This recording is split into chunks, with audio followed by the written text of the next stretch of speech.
Hi అండి, నేను మీ Vandana. Welcome back to my channel. Today special వచ్చేసి నిమ్మకాయ పప్పు అండి. నిమ్మకాయ పప్పుని ఎలా తయారు చేసుకున్నాలో ప్రాసెస్ అయితే చూసుకుందామండి. 10-15 మినిట్స్ ముందు అయితే నేనైతే పప్పునైతే నానబెట్టుకున్నానండి. ఈ పప్పు అయితే ఇంటి దగ్గర పప్పు అంటే మనం తయారు చేసిన పప్పు అండి, అందుకే దానిలో పొట్టు అలాగే ఉండిపోయిందండి. షాప్లో కొన్నదైతే పొట్టు అనేది ఉండదండి. దీన్ని స్టవ్ పైన ఒక కుక్కర్లో వేసేసి 3 విజిల్స్ వచ్చేంత వరకు స్టవ్ పైన వేసేసి తర్వాత స్టవ్ ఆఫ్ చేసుకోవాలండి. నానబెట్టిన పప్పుకైతే 3 విజిల్స్ ఆడండి. అప్పుడప్పుడే పప్పు కడిగి కుక్కర్లో వేసుకుంటే 5 విజిల్స్ అయితే రావాలండి.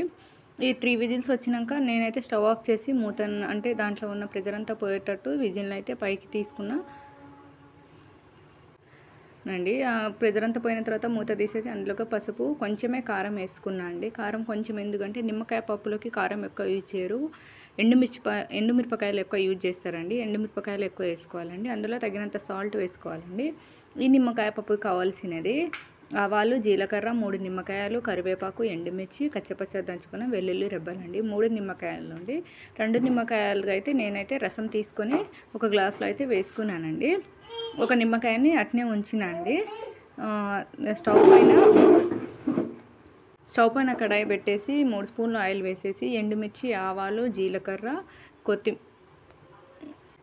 కరివేపాకు, మనం కచ్చపచ్చ దంచుకున్న వెల్లుల్లి రబ్బల్లో వేసి వేగనివ్వాలండి. ఇవన్నీ వేగినాక నిమ్మకాయ రసం ఉంది కదండి, అదంతే వేసుకోవాలండి. వేసి కొంచెం అయితే వేగనియాలండి. కొంచెం వేగిన తర్వాత అందులోకి మనం అన్నీ కలుపుకున్న పప్పునైతే అందులో కలుపుకోవాలండి. కలుపుకొని పప్పు కొంచెం మరిగిన తర్వాత ఒక నిమ్మకాయ ఉంచేసుకున్నాం కదా, ఆ నిమ్మకాయనైతే పిండేసుకోవాలండి. ఎందుకంటే నిమ్మకాయ పప్పు ఫ్లేవర్ అనేది రావాలి కదా, అందుకనే. టేస్ట్ అయితే చాలా బాగుంది, మీరైతే ట్రై చేయండి. నేనైతే ఫస్ట్ టైం ట్రై చేయడం.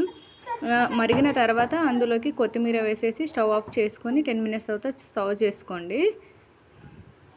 లైక్ అండ్ సబ్స్క్రైబ్ చేయడం మర్చిపోకండి.